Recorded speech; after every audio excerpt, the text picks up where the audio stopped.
Gut, dann mal los. Worum geht's? Heute ist mein erster offizieller Tag als Chefarzt in dem Laden hier und du hast dir doch sicher ein aufwendiges und nervendes Spektakel ausgedacht. Ich habe mir nichts ausgedacht. Dann nehme ich an, die Riesentorte hat absolut nichts mit mir zu tun. Nein, das ist für Colonel Doctors 2-jährige Abstinenz.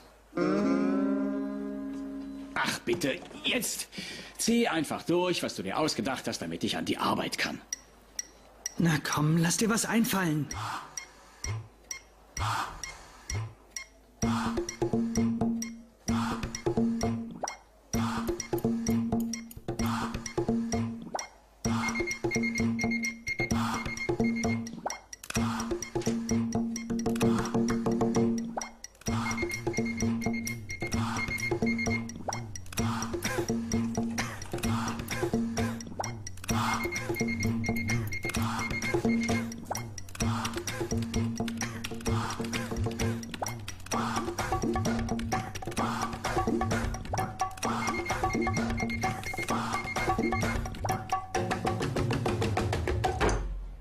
Das war echt ziemlich beeindruckend, Flachzange. Danke vielmals.